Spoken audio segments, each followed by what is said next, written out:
हाँ, तो आपको हम क्या बोले अभी, यहाँ इलेक्ट्रॉन जो है वो 1 पे कूदेगा, तो कहाँ से कूदेगा?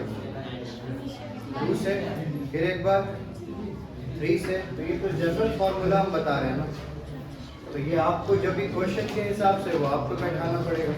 अगर वो आपको बोलेगा तो क्या बैठाना, ये समझा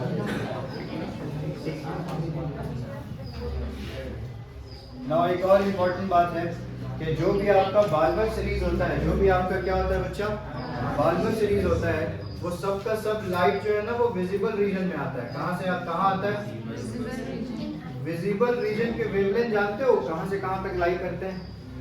नहीं, विजिबल रीजन का जो वेवलेंथ होता है वो लाई करता है 400 नैनोमीटर से लेकर के 700 नैनोमीटर तक। This is the visible region. ये वेवलेंथ अगर इनके बीच लाई करेंगे तो हम लोगों को वो लाइट दिखती है। अगर इससे कम हुआ तो नहीं दिखेगी, इससे ज़्यादा हुआ तो भी नहीं। यानी 400 से 700 के बीच अगर आपका क्या है आंसर वेवलेंथ का, तो आप किस रीजन में लाई करते हैं? Visible region. उसके पहले जो ये सारा आता है, ये सारा आता है इंफ्रारेड। कहाँ आता है? इंफ्रारेड। और ये जो है ये सारा आता है आपका अल्ट्रा वायलेट में। कहाँ पे आता है?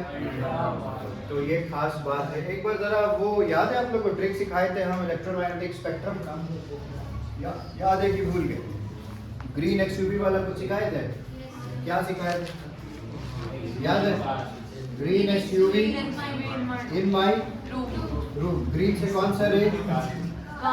गामा। एक्स से, यू से, डी से विजिबल, आई से इंफ्रारेड, एम से बोलिए, एम से माइक्रोवेव, आर से इधर जाते वक्त लैम्डा इंक्रीज होता है कि लैम्डा डिक्रीज होता है?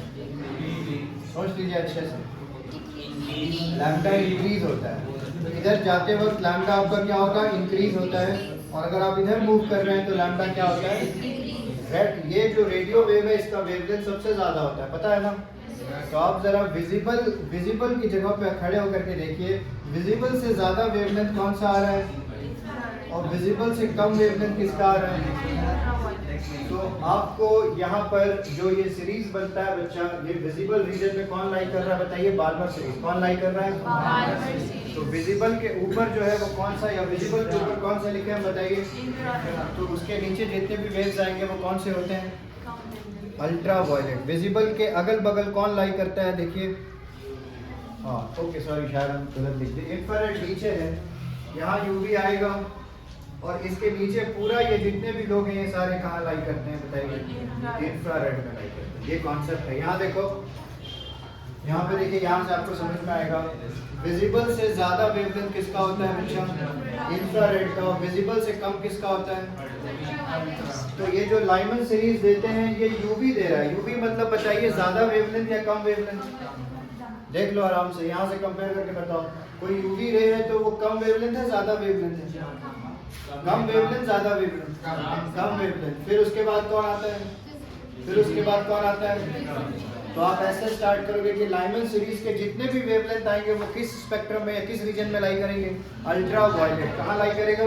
Ultra violet. बाल्मर बस क्या होगा? Visible region. उसके बाद जितने भी हैं, मतलब अगर आप रियल में एक्सपेरिमेंट करोगे इस पे तो आपको सिर्फ बाल्मर सीरीज के ही रेज आपको दिखने वाले हैं, बाकी दोनों सीरीज आपको नहीं दिखेगा। वो एक्सपेरिमेंटली ऑब्जर्व होगा मशीन में, अल्ट्रा वायलेट और इंफ्रारेड, मगर देखने के लिए आपको सिर्फ कौन सा सीरीज है? बाल्मर वाला। कौन है भाई? मिटा दे इसको। अब चलिए इसमें कुछ कुछ टर्म्स और कुछ कुछ बातें बताते हैं जो आपको एग्जाम में कंफ्यूज करने के लिए दी जाती है। बाल्मर सीरीज में बाल्मर ने किसको फिक्स किया? Final state. बोलिए, किसको फिक्स किया बाल्मर ने? फाइनल स्टेट किसको फिक्स किया? मतलब सारा इलेक्ट्रॉन कहाँ से कूदेगा? तो सबसे पहला कूदैया कहाँ से? गलत जवाब। 2 पे ही कूदेगा, 2 ही से कूद जाएगा। बताइए पहला कूदैया कहाँ से? यानी ये फर्स्ट लाइन कहते हैं इसको। इसको क्या बोलते हैं? First Balmer line. अगला क्या होगा बोला जाए? कहाँ से कूदेगा? n = 4 से। n = 4 से कहाँ कूदेगा? 2 पे। तो इसको क्या बोलेंगे? तो बताइए थर्ड बाल्मर लाइन का क्या होगा ट्रांजिशन? पक्का? श्योर?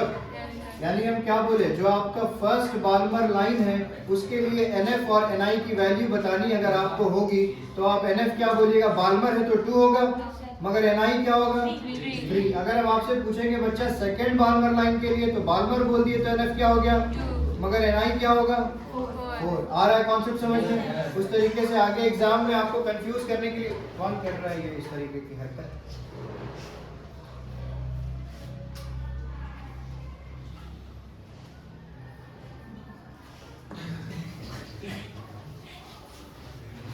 ऐसे हमको पता है कौन किया है, ये वार्निंग था उसके लिए, नहीं तो डेनिम जैकेट फाड़ देंगे। NF equal to 2 1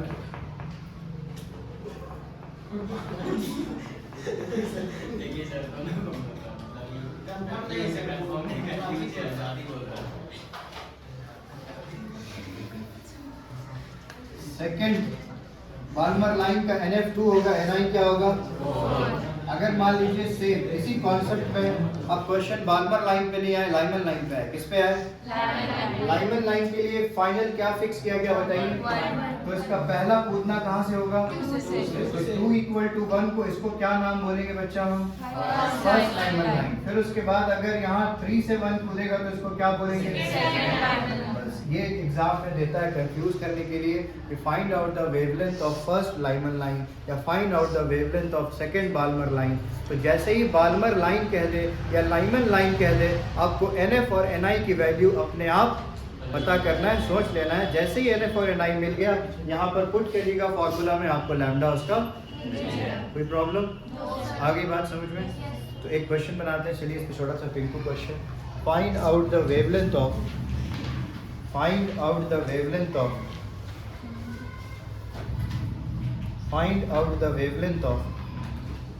second Balmer line. Find out the wavelength of second Balmer line. Find out the wavelength of second Balmer line. Find out the wavelength of second Balmer line. Second Balmer line का wavelength पता करना।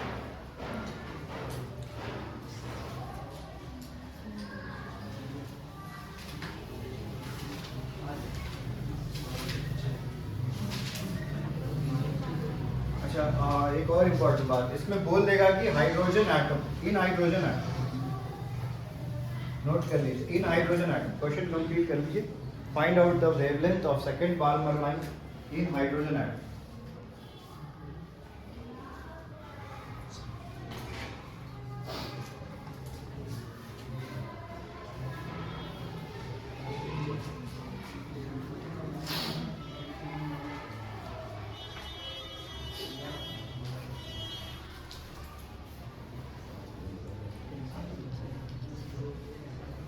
कितने लोगों को समझ में आ गया?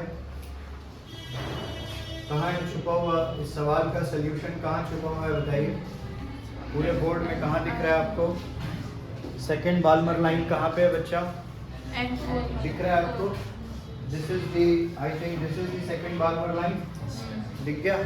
तो सेकंड बाल्मर लाइन में आप देखिए क्या वैल्यूज है NF की। बाल्मर बोल दिया तो NF क्या हो गया 2, NI क्या हो जाएगा? सेकंड वाला अगर बोला तो कहाँ से कूदेगा? तो आप कैसे लिखोगे कि 1 by lambda is equal to RH Rydberg constant, क्या लिखोगे बच्चा यहाँ? 1 by 2 का स्क्वायर माइनस 1 by, इसको सॉल्व कर सकते हैं, बहुत सिंपल है सॉल्यूशन। बताइए क्या आ जाएगा? ये 16, ये क्या होगा? उसके बाद हम एक तरीका सिखाए थे इसको एलसीएम लेने का, डायरेक्ट ट्रिक था। क्या ट्रिक था बताइए?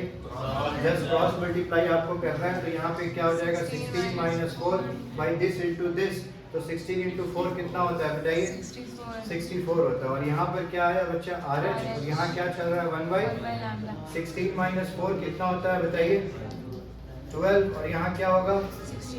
आई थिंक ये 4 से कट जाएगा, 4 3 और 4 16 करेक्ट है, और तो नहीं कटेगा? नहीं, एलसीएम मैंने नहीं लिया है, मैंने ट्रिक लगाया है। 4 और 16 का एलसीएम 16 है। चलिए आपके एलसीएम के तरीके से कर। 4 और 16 का एलसीएम 16 होगा, फिर यहाँ 4 से डिवाइड करिएगा तो यहाँ 4 आएगा, और 16 से 16 1 आएगा, तो 4 माइनस 1 कितना आया? देखो मेरा 3 आ रहा है, नीचे 16 है। ये वाला बहुत सिंपल है, a by B plus C by D है, आपको सिंपल इन दोनों को मल्टीप्लाई कर देना है, फिर इसको इधर मल्टीप्लाई करना है, और जो साइन यहाँ बीच में हुआ फिर इसका मल्टीप्लाई करके सिंपल।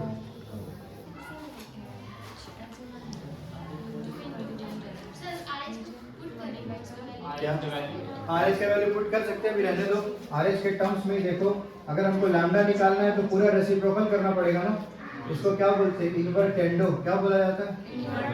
पढ़े थे कभी? नहीं। कॉम्पोनेंडो, डिविडेंडो कुछ नहीं पढ़ो क्लास 8 में, ठीक।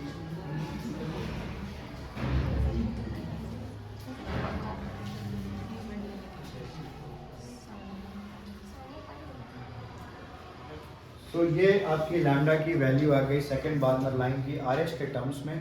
आर का वैल्यू कितना बोले थे बच्चा लेने के लिए? 10 का पावर 7 ना। तो यहाँ पे अगर आप 1 × 10 का पावर 7 अगर पुट भी करोगे 1.09, तो लगभग ये क्या आ जाएगा ज़रा बताइएगा? 3.18 यानी 3.2 और यहाँ पर 16, 3 × 5 = 15, 5.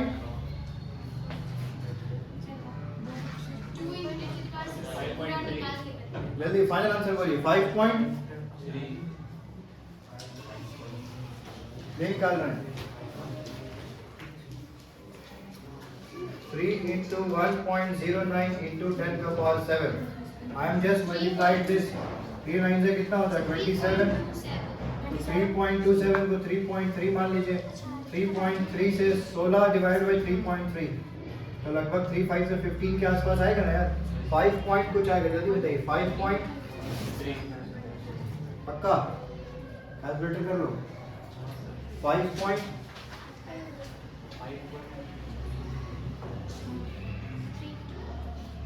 वही आ रहा है। 5.3 × 10 का पावर कितना आया? आर यू श्योर 5.3 आ रहा है?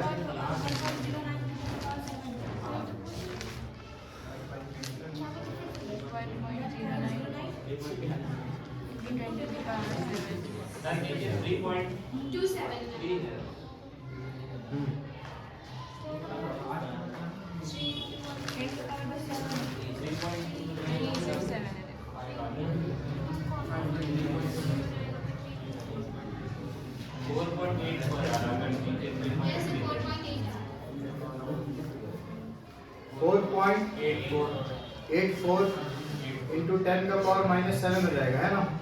और इसको अगर आप एंगस्ट्रॉम में बदलेंगे या नैनोमीटर में बदलेंगे तो कितना हो जाएगा जरा बताइए? 484 नैनोमीटर आया। अच्छा, ये 484 नैनोमीटर आया, मतलब विजिबल रेंज कहाँ से कहाँ होता है? जल्दी से बोलिए।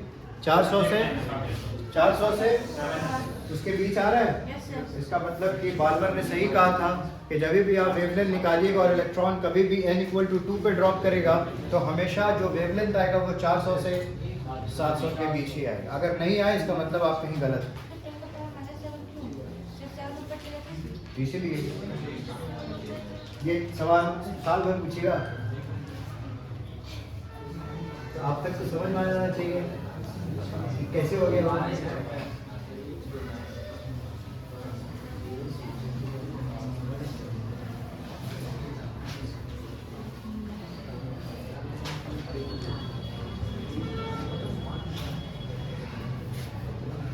Now,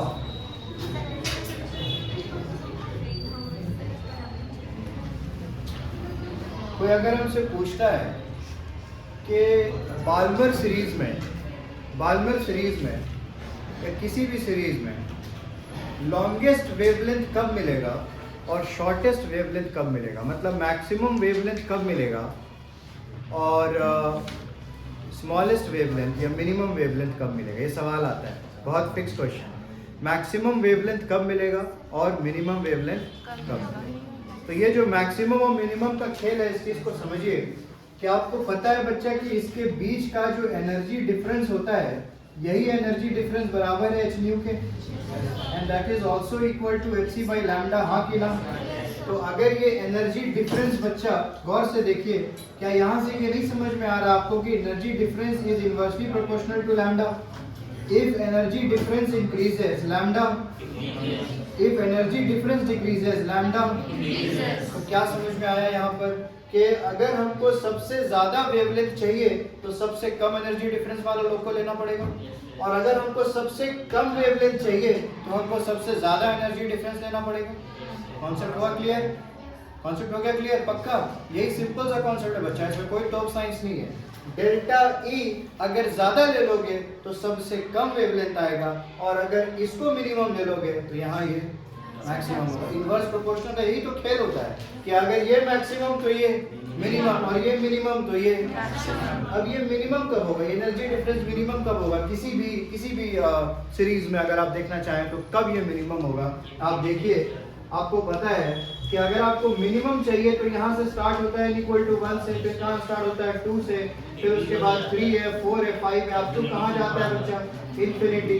तो सबसे मिनिमम एनर्जी डिफरेंस तो यही वाला है ना, नजदीक वाला, क्योंकि इसके बाद जो भी है सब तो इससे बड़ा बड़ा है। आया समझ में? आ रहा कॉन्सेप्ट समझ में? तो सबसे नजदीक वाला जो एनर्जी डिफरेंस है वो तो यही है ना, सबसे छोटा एनर्जी डिफरेंस, क्योंकि उसके बाद अगर 3 से 1 कूदा तो इतना डिफरेंस है, 4 से 1 कूदा तो इतना डिफरेंस है, इन्फिनिटी से 1 कूदा तो बहुत बड़ा डिफरेंस है। तो if you want to find out maximum wavelength then minimum energy difference is नजदीक वाला। मिनिमम एनर्जी डिफरेंस इज नजदीक वाला। तो नजदीक से जब आपको पूछना है तो वो क्या हो सकता है? 2 से 1। ये लाइमन सीरीज का था। ये किसकी बात थी? अब कोई बाल्मर में बात कर ले आपसे, कोई पूछे बाल्मर में मिनिमम वेवलेंथ कब मिलेगा आपको, या मैक्सिमम कब मिलेगा? तो मैक्सिमम की बात हो रही है तो आप क्या बोलिएगा? 3 से 2। वेरी गुड, क्योंकि बाल्मर में कूदना ही, पहला कूदना कहाँ से स्टार्ट होता है? 3 से 2 स्टार्ट होता है, तो यही नजदीक वाला हो। आ रहा है समझ में? पक्का? ये 2 सवाल आते हैं, find out the maximum wavelength in Balmer series, या फिर find out the maximum wavelength in Lyman series. बस एक लाइन लिखा होगा और आप कंफ्यूज रहेगा कि इसमें करना क्या है, कुछ भी दिया नहीं। Find out the maximum wavelength in Lyman series for hydrogen atom, बस इतना लिख देगा, एक लाइन का क्वेश्चन। क्या बोल दिया? Find out the maximum wavelength in Lyman series, एक लाइन का क्वेश्चन है, और बता दे हाइड्रोजन एटम बता दिया वो, और आप फिर सोचते रहिएगा कि करना क्या है। तो बहुत सिंपल है, आप लोग को नहीं सोचना है, क्योंकि आपको बता दिए कि लाइमन सीरीज मतलब सबसे मैक्सिमम वेवलेंथ तभी मिलेगा जब सबसे कम डेल्टा ई होगा, यानी नजदीक का कुदैया हमेशा क्या देता है? मैक्सिमम वेवलेंथ देता है। तो बता दीजिए मैक्सिमम वेवलेंथ के लिए, यानी सिंपल अगर हम लोग निकालेंगे कि what is the maximum wavelength in what which series, बोलिए।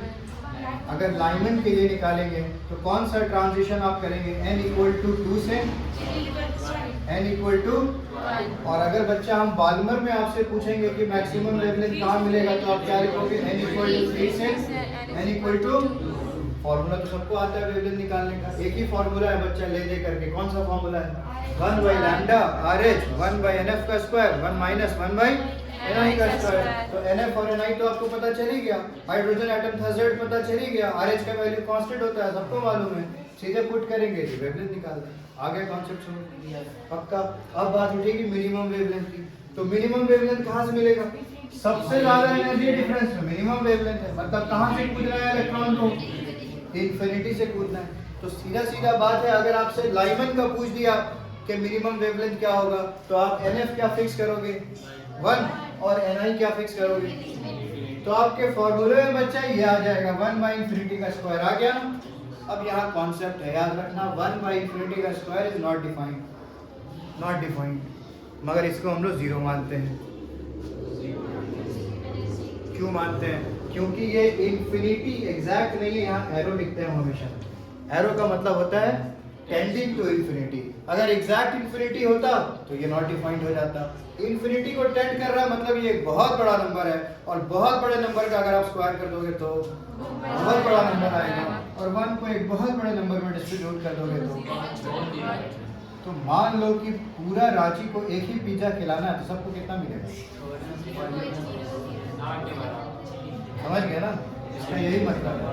फिर अब रांची छोड़ दिया, झारखंड ले लेते हैं। पूरे झारखंड को एक ही पिज्जा खिलाएगा, पूरे इंडिया को एक ही पिज्जा खिलाएगा, पूरे दुनिया को एक ही पिज्जा खिलाना। 7 बिलियन लोग में एक ही पिज्जा बटेगा, आपको क्या ही मिलेगा हाथ में? उसको कुछ नहीं को जीरो कहते हैं। क्या कहते हैं? मगर वो कुछ तो होगा, जीरो को टेंडिंग होगा, मगर ये चीज जीरो होती, समझ गए? मगर आपसे कोई ऐसे ही IQ चेक करने के लिए पूछते 1/3 क्या होता है, तो बोलना नॉट डिफाइंड। ठीक है, इंटेलिजेंट स्टूडेंट वो होता है जो सही सवाल पूछे। 1/∞ क्या होता है, बोलना इन्फिनिटी कैसा, एग्जैक्ट कि टेंडिंग। अगर टेंडिंग है तुम्हारा सवाल तो आंसर जीरो है, और अगर एग्जैक्ट है तुम्हारा सवाल तो आंसर नॉट डिफाइंड। समझ गए? बहुत। तो इस बात को लिखिए, मैक्सिमम एंड मिनिमम वेवलेंथ आपका टॉपिक है। Maximum and minimum wavelength, maximum and minimum wavelength, maximum and minimum wavelength. और उसमें आपको सिंपल बस ये लाइन लिखना है बच्चा, ये आपके सामने मौजूद, ये लिख लीजिए।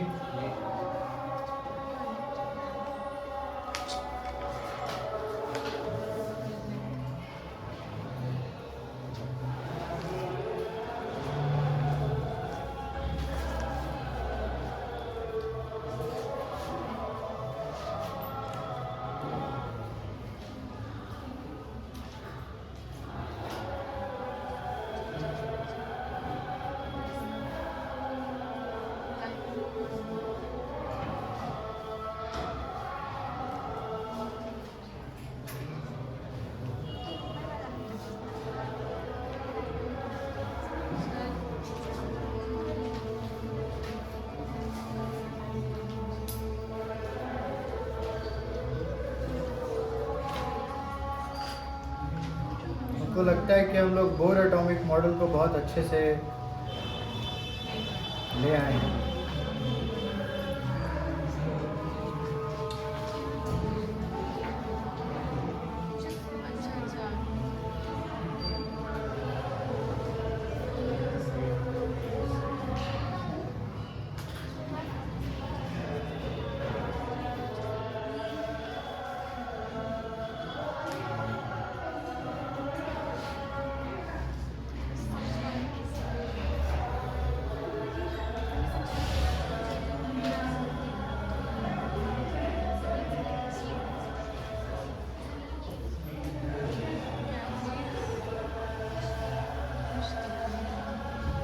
और इसमें एक इम्पॉर्टेंट पॉइंट है कि किसी भी सर्टेन सेट ऑफ ऑर्बिट्स में एक सर्टेन सेट ऑफ लाइंस ही होता है।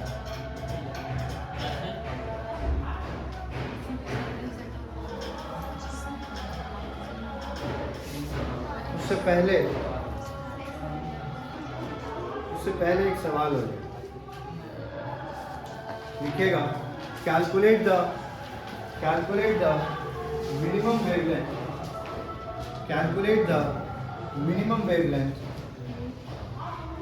in Balmer series for hydrogen atom. Calculate the minimum wavelength in Balmer series for hydrogen atom. Calculate the minimum wavelength in Balmer series for hydrogen atom.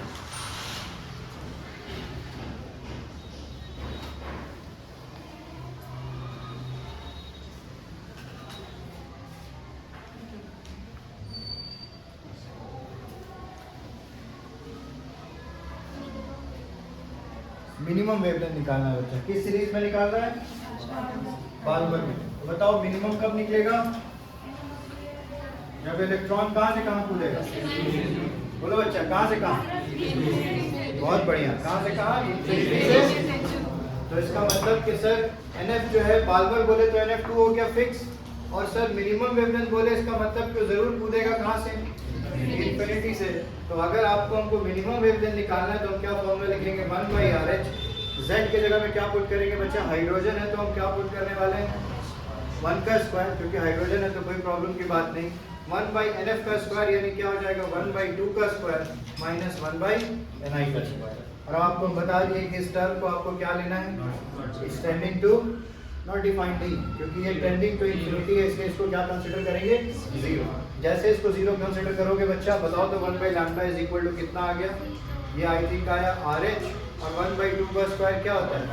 4। This implies lambda is equal to 4/r।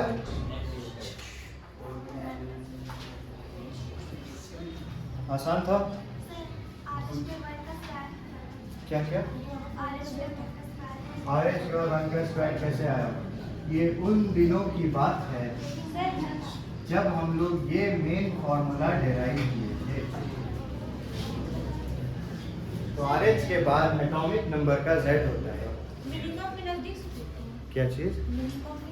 Minimum में दूर से फेंक है ना भाई, minimum में दूर से, जी मिनिमम में दूर से ना।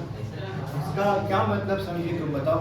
अगर ये मिनिमम चाहिए तो ये कितना होना चाहिए? तो मैक्सिमम कहाँ से होगा? ये सब।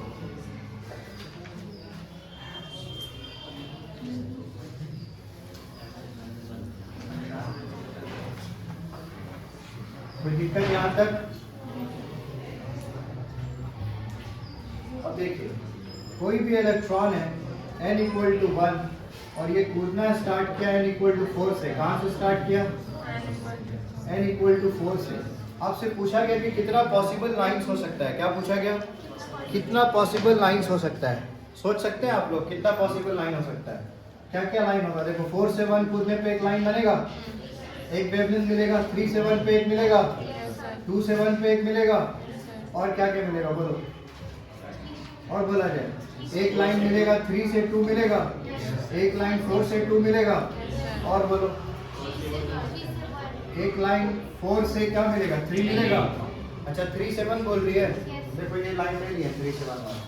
और कोई सोचो, और कोई सोच सकता है? 4 से ये देखो ले लिया गया। और बोलो, और सोचो, और किस तरह से पूछ सकता है इलेक्ट्रॉन? 4 से 3 आ सकता है, फिर 3 से 2 आ सकता है, फिर 2 से 1 आ सकता है। इंक्लूडेड है सारा लाइन?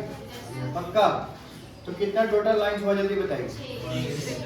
इसके लिए एक फॉर्मूला बनाना है, इसके लिए एक फॉर्मूला बनाना है। तो उसके लिए फॉर्मूला बनाया गया कि अगर कोई भी ग्राउंड स्टेट में कोई इलेक्ट्रॉन कूदता है तो नंबर ऑफ जो लाइंस हैं वो एक्चुअली इसका फॉर्मूला है n into n minus 1/2, where n is जहाँ से कूद रहा है, जहाँ से कूद रहा है। अब जरा 4 यहाँ पुट करो तो देखो तो 6 आता है according to concept. Yes sir. Power नहीं, n into n minus 1/2। Yes sir आया? देखो तो 4 पुट करो तो 4 minus 1 3, 4/2, 2 से 4 कटेगा कितना बार में? 2 बार में। 2 into 3 कितना है? आ गया, मतलब करेक्ट फॉर्मूला है। आया समझ में? तो ये लाइंस कैसे मिला, ये समझ में आया आपको? क्या कैसे सोचेंगे? अगर एग्जाम में फॉर्मूला याद नहीं रहा और मान लो नंबर ऑफ लाइन पूछ दिया तो याद नहीं रहा एग्जाम में, तो क्या करोगे? सारा मैक्सिमम पॉसिबिलिटी सोचोगे ना भाई। 5 से बताओ, चलो 5 से बताओ, n इक्वल टू 5 से बताओ क्या क्या फैसिलिटीज हो सकती है? बोलो भाई। 5 से 1 आगे बोलो, 5 से 2 आगे बोलो, 5 से 3 आगे बोलो, 5 से 4 बस ना? और कुछ? तो एक बार 5 5 5 रखे, इसका टेक्निक है एक बार क्या रखो? 4 से रखो। तो 4 से 3, 4 से 2, 4 से 1। बहुत बढ़िया, हो गया? कोई दिक्कत यहाँ तक? अच्छा इसको इंक्रीज भी कर देते हैं 1 से। अगर 1 से चले आते तो 4 से 1, 4 से 2, 4 से कितना? 3। अब यहाँ पे 3 रख लो, बोलो 3 से 1, 3 से 2 हो गया। उसके बाद 2 से 1, टोटल कितना मिला? यहाँ कितना मिला? 4। यहाँ कितना मिला? 3। यहाँ कितना मिला? 2। यहाँ 1। 4 3 7 2 9 1। Let's check it. 4 minus 1, 5 minus 1 4। यहाँ 5 5 4 का 20/2।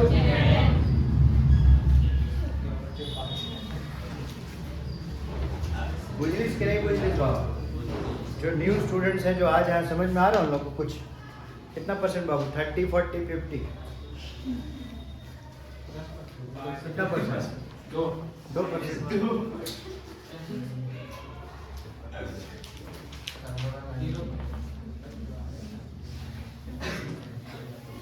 आप लोग पढ़ चुके हैं new students atomic structure complete है आप लोगों का? चलिए बढ़िया, तो आप लोग का रिवीजन हो जाएगा। किसी भी दो स्टेट में अगर हम स्टेट वैरी करा दें, मतलब हम ग्राउंड स्टेट में नहीं कुदाएं, कोई भी स्टेट में कुदाएं, कुछ भी इनिशियल हो कुछ भी फाइनल हो, क्या फॉर्मूला होगा? कोई भी इनिशियल हो कोई भी फाइनल हो, कोई भी इनिशियल हो कोई भी फाइनल हो। जैसे फॉर एन एग्जांपल मान लो कि ये n इक्वल टू 2 है और ये हम इसको ड्रॉप कर रहे हैं n इक्वल टू 5 से। n5 से n2 पे कितने लाइंस हो? ऐसे निकाल सकते हैं कि नहीं निकाल सकते? निकाल सकते हैं। चलो तो निकालो। n इक्वल टू 4 है यहाँ और n इक्वल टू 3 है। चलो सब निकाल के बताओ, पहले लॉजिकल निकाल के बताओ फिर फॉर्मूला बताएंगे। 5 से 2 में कितने लाइंस आएंगे? बोलना नहीं, करे कॉपी में करिए।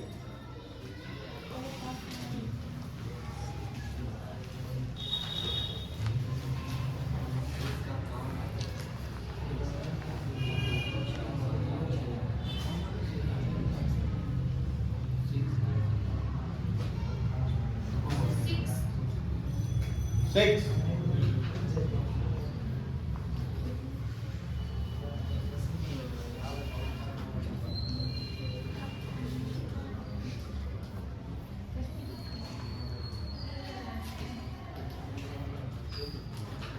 कितने लोगों का 6 आया?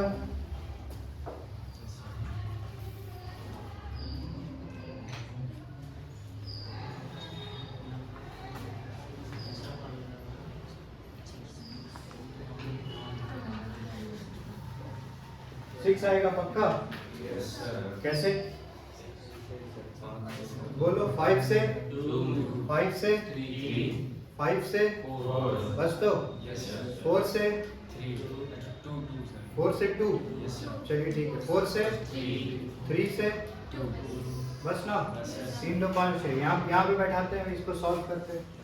NF मतलब जहाँ कूदा, NI मतलब जहाँ से कूदा, ठीक है? NF कितना? NI कितना? 5 minus 2 3। 5 minus 2 3 plus 1 4 by 2 2 into 3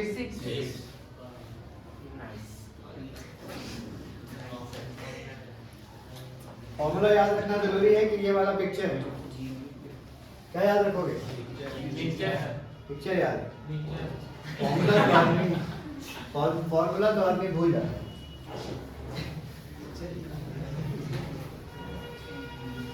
कैसे आया ये important.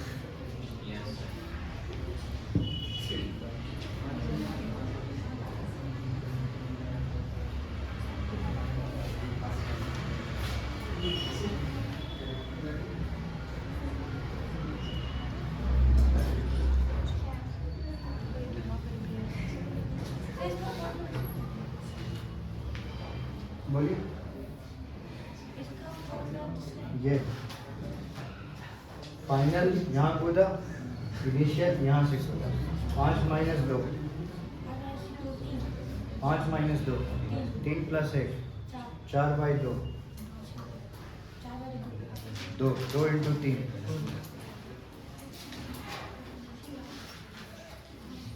So this completes your Bohr atomic model। Bohr atomic model में बस इतनी चीज़ें थी। बोर एटॉमिक मॉडल में आप लोगों ने हाइड्रोजन स्पेक्ट्रम देखना था। बोर एटॉमिक मॉडल में 3 इंपॉर्टेंट डेरिवेशन हैं जो हम लोगों ने किया था। पहला रेडियस का, दूसरा एनर्जी का और तीसरा स्पीड का। जिसमें से जो डेरिवेशन सबसे इंपॉर्टेंट है सीबीएसई स्टूडेंट्स के लिए वो कौन वाला है? रेडियस वाला। रेडियस वाला डेरिवेशन बिल्कुल एग्जाम में पूछा जा सकता है, डायरेक्ट डेराइव करना है। फॉर्मूला बेस्ड क्वेश्चन आया तो ठीक है, मगर डेरिवेशन ज़रूर आएगा क्योंकि टफ करने के लिए पूछता ही पूछता है। दूसरी बात क्लास 11 के लिए बोर एटॉमिक मॉडल में बच्चा हम लोग ये पढ़े कि जो वेवलेंथ रिलीज होता है वो हायर एनर्जी से कहाँ आता है? Lower energy. इसमें सर्टेन सीरीज होते हैं, उस सीरीज़ को हाइड्रोजन स्पेक्ट्रम कहते हैं, जिसमें लाइमन, बाल्मर, पाशन ये सारे थे। इन सीरीज़ को अगर नाम ले लें तो आपको NF और NI की वैल्यू ऑटोमेटिकली मिल जाएगी। ठीक है, कुछ जानकारी जो इम्पोर्टेंट पॉइंट है वो ये है कि जब आप बाल्मर सीरीज में बच्चा पहला बाल्मर लाइन आप बनाते हो ना, पहला बाल्मर लाइन कहाँ से कहाँ तक है बच्चा बताओ तो? n = 3 से n = 2। इसको हम क्या बोले थे? फर्स्ट बाल्मर लाइन बोले थे ना। इसको एक और नाम से बोलता है फाइंड h अल्फा। क्या बोलता है? और सेकंड बाल्मर लाइन को बोलो, सेकंड बाल्मर लाइन को बोल देता है, क्या बोल देता है लाइन? उसको बोल देता है h बीटा। और अगला बाल्मर लाइन को वो क्या बोल देगा? खुद ही समझ जाओ, h गामा। तो ये सब करके डराता है, हालांकि डरने की जरूरत नहीं है। बस खत्म। ये सब क्या है? First Balmer line, second Balmer line, third Balmer line, इनके नाम है h alpha, h beta, h gamma, nothing है। तो बोलेगा कि find the wavelength of h alpha, तो मतलब आपको क्या बोल रहा है? h अल्फा मतलब NF और NI मिल गया, फॉर्मूला में डालिए, लैम्डा निकालिए। बस समझने का फेर है, अगर आप समझ गए तो कमाल हो जाएगा। ठीक है ना। अब इसके बाद का जो टॉपिक आता है बच्चा, वो कुछ ऐसे इफेक्ट्स आए, कुछ ऐसा एक्सपेरिमेंट हुआ जिस एक्सपेरिमेंट ने लोगों की आंखें खोल दी। वो दो एक्सपेरिमेंट का नाम है, एक को स्टार्क ने परफॉर्म किया था और एक को जीमैन ने परफॉर्म किया। तो दो इफेक्ट हैं, एक को कहते हैं स्टार्क इफेक्ट, एक को कहते हैं जीमैन इफेक्ट। ठीक है, वो क्या एक्सपेरिमेंट है, वो क्या चीज़ है, उसका जो आउटपुट है, उसका जो कंक्लूजन है, बस वो दिखाना चाहेंगे आपको, ताकि आपको क्लैरिटी आ जाए कि असल में हो क्या रहा है। तो ठीक बोर्ड के ज़माने में कहीं दूर दराज ये एक्सपेरिमेंट हो रहा था। इस एक्सपेरिमेंट में उन्होंने किया क्या था कि जो स्क्रीन पे आपको बहुत सारा लाइन्स दिखा था, याद है? कौन कौन सा लाइन दिखा था बच्चा? ग्रीन, रेड, सारा लाइन दिखा था जो प्रिज्म पे हम लोग किए थे। एक बार जरा फिर से रिवाइज करवा देते हैं। आपको मालूम है कि हम लोग जो है वो परफॉर्मेंस कहाँ करते हैं? GDT में। कहाँ करते हैं? GDT किसको बोलते हैं बच्चा? Gas discharge tube. इस ट्यूब में क्या होता है? प्रेशर लो होता है और वोल्टेज हाई। बहुत बढ़िया। तो प्रेशर लो, वोल्टेज हाई, और ये वोल्टेज हम लोग बहुत ज़्यादा हाई रखते हैं, ये वोल्टेज हम लोग हाई रखते हैं और प्रेशर लो रखते हैं। इसके अंदर जो भी गैस है, मान लीजिए हाइड्रोजन गैस है, कौन सा गैस है? जैसे ही ऐसा रखा गया, स्विच ऑन किया गया, ये लाइट ग्लो करने लगी। क्या करने लगी? ग्लो करते हुए लाइट को कहाँ से पास कराया गया? और प्रिज्म के बाद उनके रेज को क्या यहाँ पे कलेक्ट किया गया? तो आपको शार्प लाइन्स मिली थी, याद आ रहा है नहीं आ रहा? अच्छा, ये जो शार्प लाइंस मिली थी, इनमें रेड, ब्लू, ग्रीन, येलो, यही सब था लाइंस। ये जो शार्प लाइंस मिली थी, ये हाइड्रोजन के लिए मिली थी। अगर आप व्हाइट लाइट को करोगे, कभी भी प्रिज्म में जो नॉर्मल सूरज की रोशनी है, व्हाइट लाइट, इसमें आपको शार्प लाइंस नहीं मिलेगा। प्रिज्म से पास कराइएगा तो शार्प लाइन नहीं मिलेगा, आपको रीजन मिलेगा। क्या मिलेगा? ऐसे रेड, फिर ब्लू, फिर ग्रीन। यहाँ पर कैसा लाइंस मिला था? शार्प लाइंस मिला था। अब क्या हुआ ना कि इस एक्सपेरिमेंट को जब परफॉर्म कर रहे थे, ये इसी एक्सपेरिमेंट को स्टार्क और जीमैन ने दोहराया, मगर थोड़ा सा चेंजेस कर दिया। चेंजेस ये कर दिया कि इसमें ये पहले से ही ये था, इसमें इसके अक्रॉस क्या लगा दिया? इलेक्ट्रिक फील्ड अप्लाई कर दिया। क्या अप्लाई कर दिया? इलेक्ट्रिक फील्ड एक बार अप्लाई किया स्टार्क ने, और एक बार जीमैन ने क्या अप्लाई कर दिया? Magnetic field. क्या अप्लाई कर दिया? तो जीमैन ने मैग्नेटिक फील्ड अप्लाई करके देखा और स्टार्क ने इलेक्ट्रिक फील्ड अप्लाई करके देखा। ठीक है, अब देखिए यहाँ पर क्या हुआ। उन्होंने ऑब्जर्व किया कि उन्होंने बस एक लाइन को ऑब्जर्व कर रहे थे। वो मान लीजिए, इमेजिन करिए कि रेड लाइन को ऑब्जर्व कर रहे थे। अब जैसे ही इलेक्ट्रिक फील्ड उन्होंने लगाया, इलेक्ट्रिक फील्ड लगाने के बाद उनको उसके स्क्रीन में रेड कलर के दो लाइन दिखे। रेड कलर के दो लाइन लिखे। अब ये रेड कलर का जो ये दो लाइन लिखा, इसके बीच को अगर हम इसके स्पेसिंग को जाई बोल दें, क्या बोल दें? इसको जाई नहीं बोलते, क्या बोलते हैं इसको? चाई बोलते हैं। क्या बोलते हैं? तो इसके जो स्पेसिंग है, इसका जो स्पेसिंग है बच्चा, ये डायरेक्टली प्रोपोर्शनल आया इलेक्ट्रिक फील्ड के स्ट्रेंथ के। किसके प्रोपोर्शनल आया? मतलब जैसे जैसे इलेक्ट्रिक फील्ड की ताकत बढ़ाते थे, इसके बीच की स्पेसिंग क्या होती थी? बढ़ती चली जाती थी। इसी को कहते हैं स्टार्क इफेक्ट। इसी को क्या कहते हैं? ये जो लाइन हमको दिखा था, रेड लाइन का एक शार्प एक लाइन, वो एक्चुअली दो लाइन बन रहा है सेम कलर का। दो लाइन बन रहा है सेम कलर का। How is it possible? पूछिए क्यों? क्योंकि बोर ने कहा था कि भाई देखो, ये है हमारा न्यूक्लियस, और अगर आप एक सर्टेन एन से एक सर्टेन एन पे कूदते हो तो जाके क्या रिलीज होता है बताइए? Photon of certain wavelength. मान लीजिए रेड कलर का रिलीज हुआ, तो ये कैसे मुमकिन है कि रेड कलर का ये जो वेवलेंथ रिलीज हुआ, ये लाइट, ये एक ही लाइन बना रही है, ये दो लाइन कैसे बना रही है? मतलब ये कैसे पॉसिबल है कि यहाँ से यहाँ आने में एक ही कलर निकलता है, मगर यहाँ पर एक ही कलर के दो लाइन निकल रहे हैं। आखिर क्या बात है, क्या माजरा है कि इलेक्ट्रॉन यहाँ से यहाँ कूद रहा है और यहाँ कुछ और भी कोई चीज़ है क्या? मतलब उस ऑर्बिट में कोई और भी ऑर्बिट है क्या छुपा हुआ, या कोई क्या बात है? मतलब why we are getting two lines? It is not possible. We have, जो कि एक्सपेरिमेंट के हिसाब से, थ्योरी के हिसाब से डिस्क्रीट लाइंस मिलना था। क्या मिलना था? मतलब सिर्फ या तो रेड मिलता, अगर थोड़ा ऊपर से कूदता तो या तो ग्रीन मिलता, मगर एक ही लाइन मिलता। ये एक ही कलर के दो लाइन क्यों मिल रहे हैं? ये क्या बात है? तो यहाँ से इस बात का जवाब वो लोग एक्सपेरिमेंट करके पब्लिश कर दिए। मगर एक आदमी दूर दराज बैठे हुए थे, उनका नाम था डी ब्रॉय। क्या नाम था?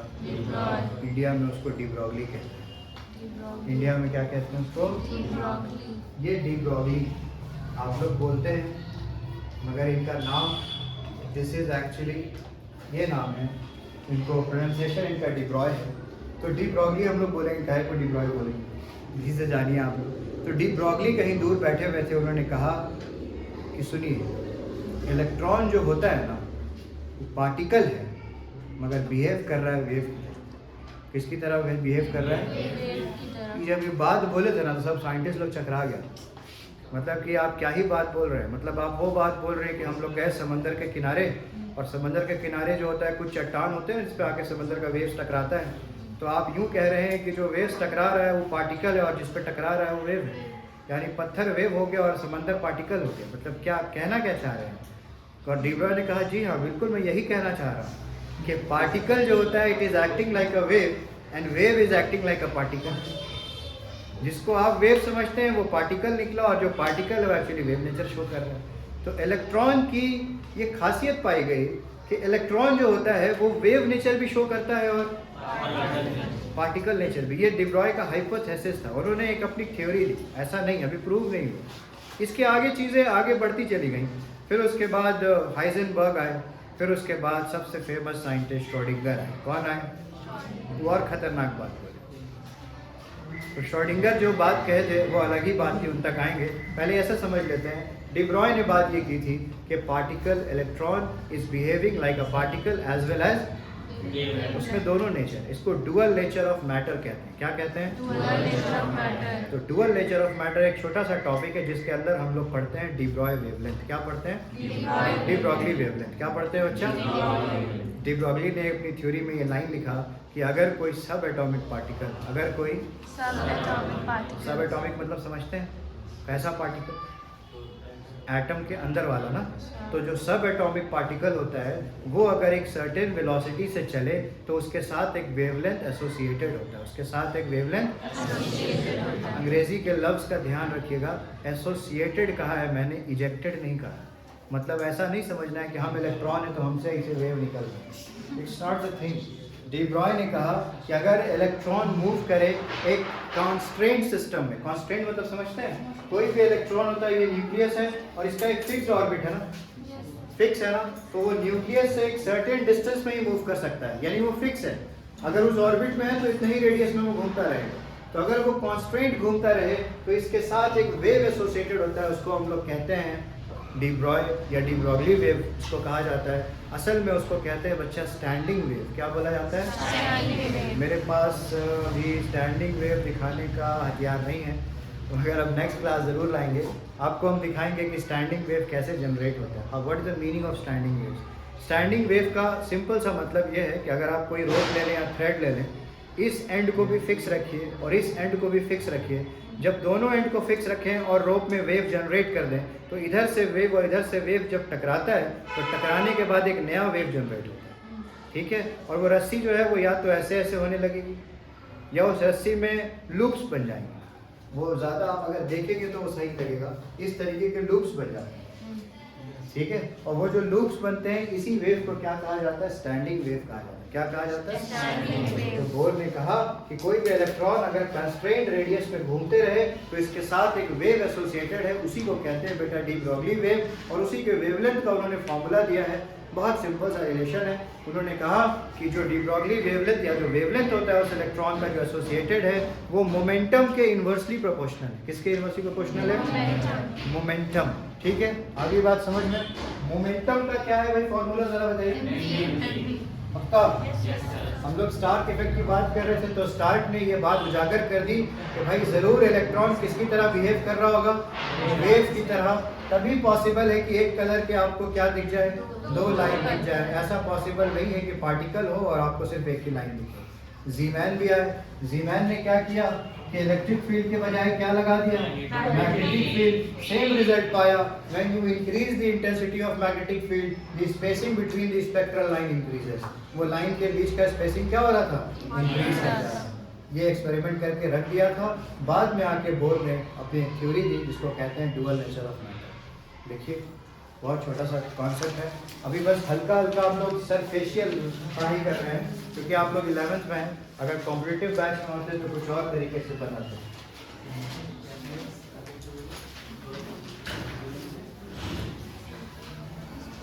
तो ये बात लिखना है आपको। लिख लो पहले topic dual nature of matter, फिर लिखना मैटर। पार्टिकल भी लिख सकते हो।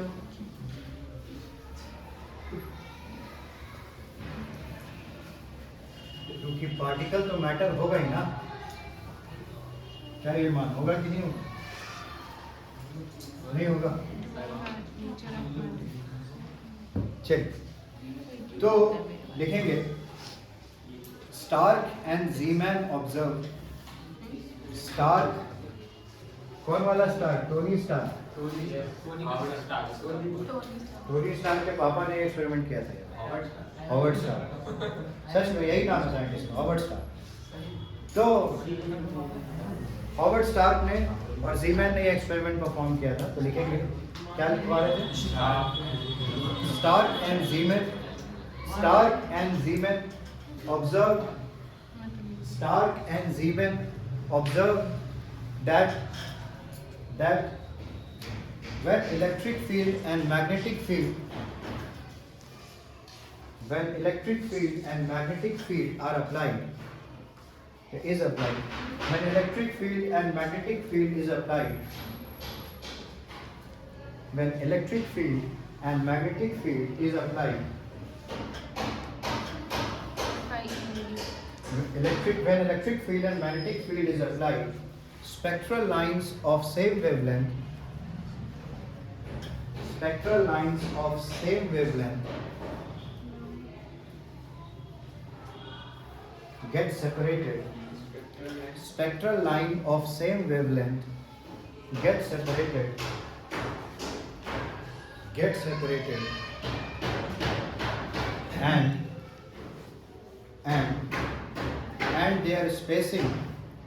and their spacing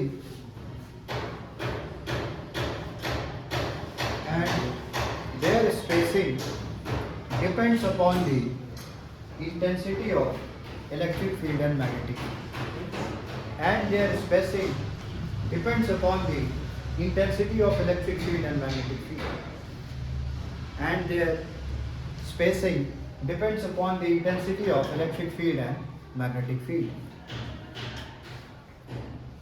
full stop लिखिए, पैराग्राफ चेंज करिए। हाँ कहाँ पे? हाँ, depends upon the intensity of electric field and magnetic field. Depends upon the intensity of electric field and magnetic field. Next लिखेंगे पैराग्राफ चेंज करके, this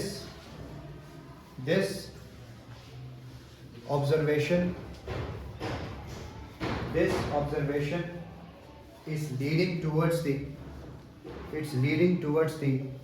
wave. This observation is leading towards the wave nature of electron.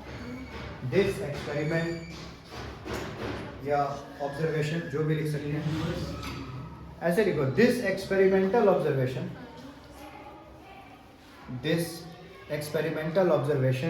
is leading towards the wave nature of electron. Wave nature of electron. This experimental observation is leading towards the wave nature of electron. अब लिखें D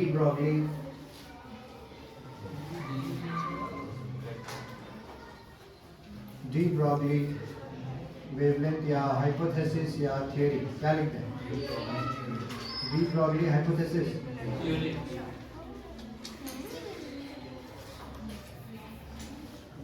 लिखिएगा topic de Broglie theory, उसमें लिखना।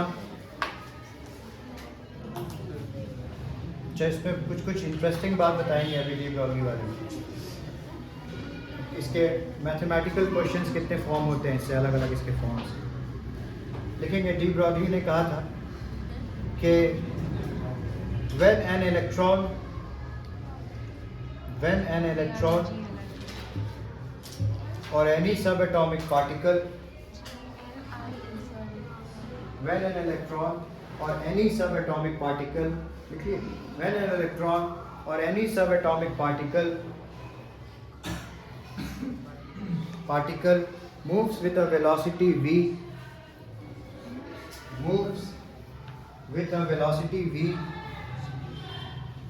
then they are associated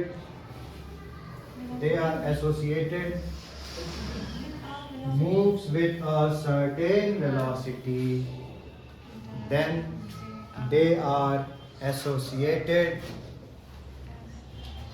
बोले with a certain velocity। तो वो क्या लगा, कोई नंबर है वो?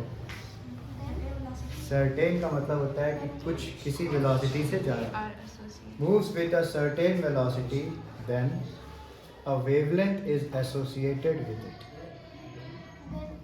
then बोलिए, लाइन बोलिए, शुरू से बोलिए।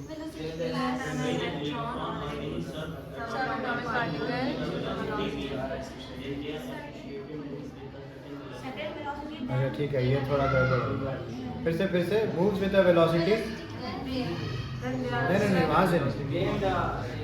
They are associated moves with the certain velocity. नहीं, हम लगता है 2 बार लिखा। They are associated. Sir, they are associated. Electron or any subatomic particle moves with velocity v, then they are associated बस वही ना। moves with a velocity क्यों लिख रहे थे, काट दीजिए।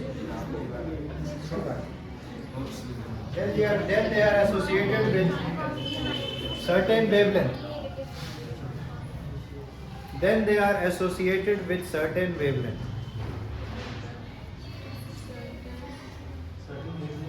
associated के बाद लिख दो associated with certain wavelength। ठीक है।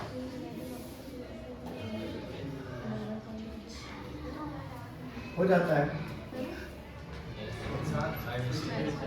अगर बुक से देख के लिखवा रहे होते तो नहीं होता। ये हम अपने लैंग्वेज में लिखवाते हैं ताकि आपके लिए चीज़ें आसान हो जाए। जब आप पढ़ें तो आपको लगे कि आप ही का लैंग्वेज है, ताकि आप लिख सकते।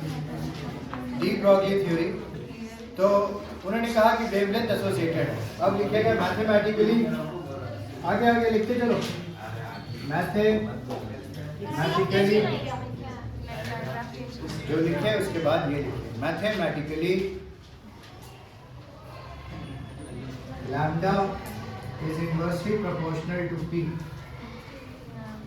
Lambda is inversely proportional to p। इस लैम्डा का नाम क्या है?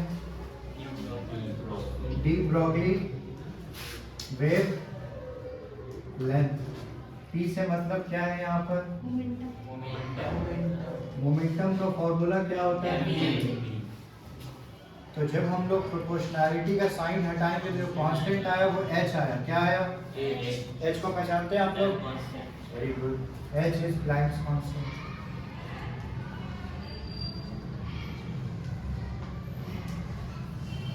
अब यहाँ पर lambda is equal to mv भी लिख सकते हैं, हाँ या ना? प्लैंक कांस्टेंट की वैल्यू जानते हो? कितने लोगों को याद है प्लैंक कांस्टेंट की वैल्यू? 6.67 इंटू 10 का पावर -34 जूल सेकेंड। यही होता है क्या?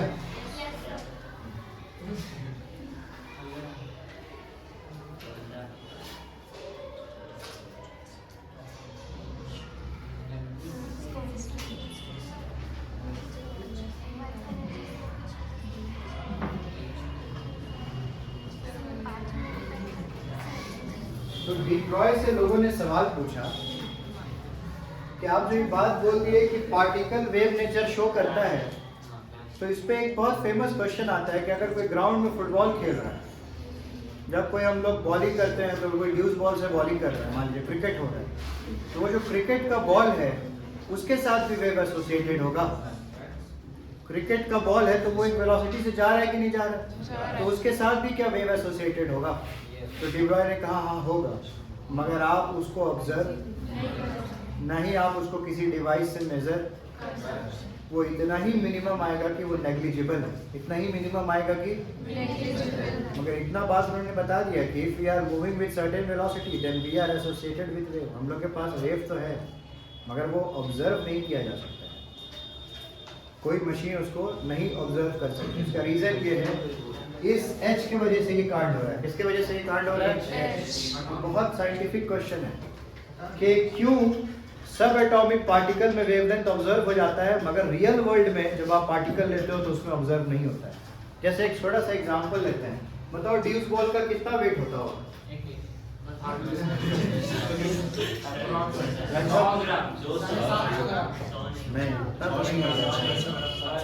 वेरी गुड, 600 to 700 ग्राम के आसपास। चलिए तो हम लोग एक काम करते हैं, हम लोग 500 ग्राम मान लें, तो 500 ग्राम यानी 0.5 kg, हाँ कि ना? अब मान लेते हैं कि ये क्रिकेट बॉल जो है वो जिस वेलोसिटी या स्पीड से मूव कर रहा था, वो स्पीड को कितना मान लें? कितना से उमरान मलिक कितना से फेंक रहा है? 164, 54, 154 किलोमीटर पर आवर है ना, तो चेंज करो मीटर पर सेकंड में, 5/18 से मल्टीप्लाई करो,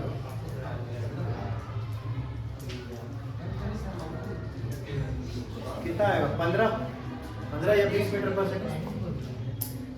चलो कुछ भी मान लेते हैं, कितना? 20 मीटर पर सेकंड। ठीक, ये है रियल वर्ल्ड का रियल पार्टिकल।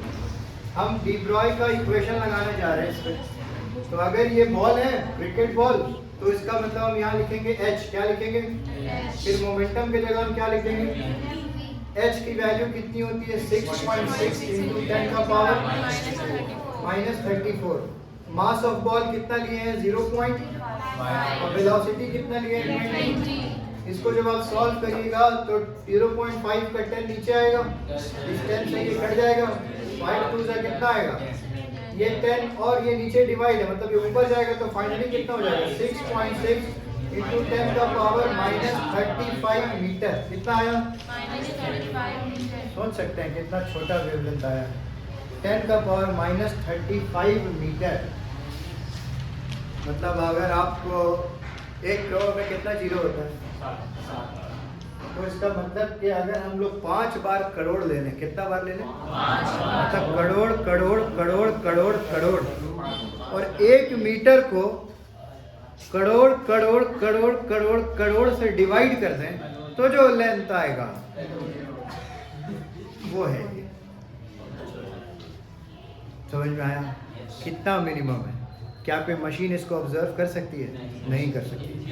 नैनोमीटर तक करती है, एंगस्ट्रॉम तक करती है, 10 का पावर पिकोमीटर तक करती है, फेम्टोमीटर तक करती है, ऑक्टोमीटर तक करती है, 10 का पावर -18 तक मेजर कर सकती है। मगर ये कितना आया है? इन फ्यूचर अगर ऐसा हो सके तो हम लोग कर पाएंगे। वैसे आप लोग वो डिस्कवरी में देखें, घोस्टबस्टर, अच्छा चीज देखती नहीं आप। इसमें क्या होता है ना कि एक मशीन लेके भूत ढूंढता है, और मत देखिएगा, डर जाएगा, फिर आप लोग बोलेगा कि जिन्नात उन्नात होता है, हालांकि होता है, तो मिटा दें।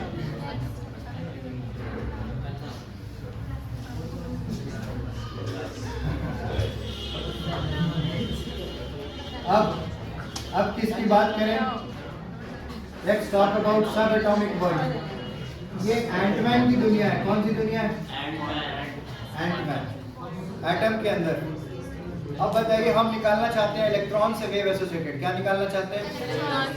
इलेक्ट्रॉनों का मास बोल दीजिए, कितना लोग याद है? जल्दी बोलो। गलत जवाब। 9.1 into 10 का पावर। वाह वाह। इलेक्ट्रॉन का वेलोसिटी बोलो, कितने से मूव करता है फर्स्ट ऑर्बिट में? याद है कि भूल गए? इतने से मूव करता है, याद है? फर्स्ट ऑर्बिट हाइड्रोजन एटम में V का जो फॉर्मूला आया था, V 2.18 10 का पावर 6 Z/n, याद आया? ये आया था। अच्छा, मास मालूम, वेलोसिटी मालूम, तो हम लोग लैम्डा निकाल सकते हैं। कैसे लिखेंगे? 6.6 10 का पावर कितना डिवाइडेड बाय क्या लिखेंगे? 9.1 इंटू 10 का पावर इंटू 1.8 इंटू 10 का पावर, सॉरी 1.8, 2.18 इंटू 10 का पावर कितना? -31 प्लस 6, जल्दी बोलो। -31 प्लस 6, 6 5 11 होता है भाई। -25 आया, -25 ऊपर गया तो क्या बन गया? +25, -34 प्लस 25, जल्दी बोलो। 9 5 14 होता है भाई, बहुत बढ़िया। इसका मतलब क्या हो गया भाई? -34 और 25 कितना आएगा? -9 बचेगा, पक्का? तो 10 का पावर कितना आया? 9 2 जा 9 2 जा 6 3 जा 1/3 0.33, तो ये आया 0.33। तो इसको लगभग क्या लिख सकते हो? 3.3 इंटू क्या लिखेंगे? इसमें 10 मल्टीप्लाई किए 10 से डिवाइड करना पड़ेगा। ये आया 10 का पावर -10, यानी ये आया 3.3 एंगस्ट्रॉम। बोलिए मेजरेबल है, हाँ या ना? मैंने क्या बताया, कहाँ तक मेजरेबल हो सकता है? 10 का पावर -18 तक। ये कितना आ रहा है? सो दैट्स व्हाई सब एटॉमिक पार्टिकल के वेव्स मेजरेबल होते हैं, मगर रियल वर्ल्ड के पार्टिकल मेजरेबल नहीं होते। एकदम 11th में रटा हुआ क्वेश्चन है, हर फाइनल एग्जाम में आता है। बोलेगा क्रिकेट बॉल है या फुटबॉल है, मास इतना, बताओ डी ब्रॉगली वेव में कितना, ऐसे सॉल्व देखना पड़ेगा।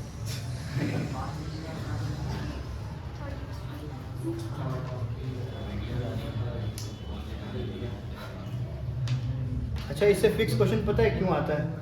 क्योंकि क्लास 11 में इसमें ज़्यादा डेप्थ में जा ही नहीं सकता, वो दे ही नहीं सकता। ज़्यादा तो जेई एडवांस है, तो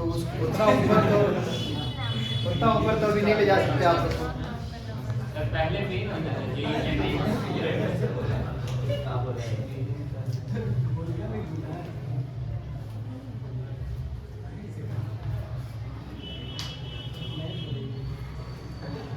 इसके बाद वाला टॉपिक में और खतरनाक है।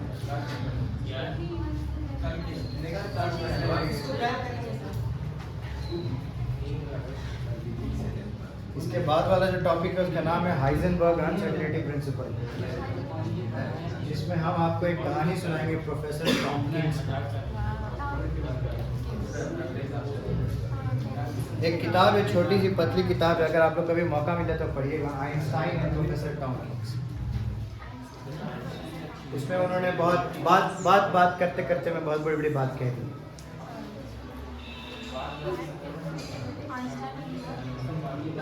Einstein and professor Tompkins. आप लोगों को बुक रीडिंग का शौक है? कितने लोग? बहुत कम शौक हो गया आजकल, कोई किताब पढ़ता ही नहीं, लोग रील्स देखते हैं।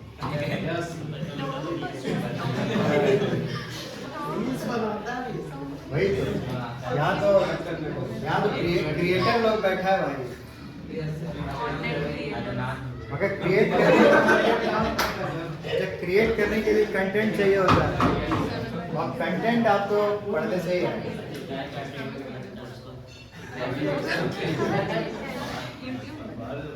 नहीं लिखे हो? लाओ जी, अटेंडेंस रजिस्टर लाओ, नहीं लिखा है।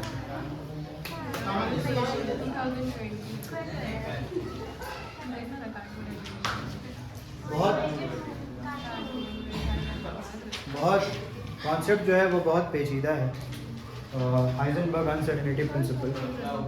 और वो अक्सर क्या होता है कि बहुत ही अजीब तरीके से बताया जाता है और पार हो जाता है। अगर हम कोशिश किए हैं उसको कुछ करने का, उस कॉन्सेप्ट को,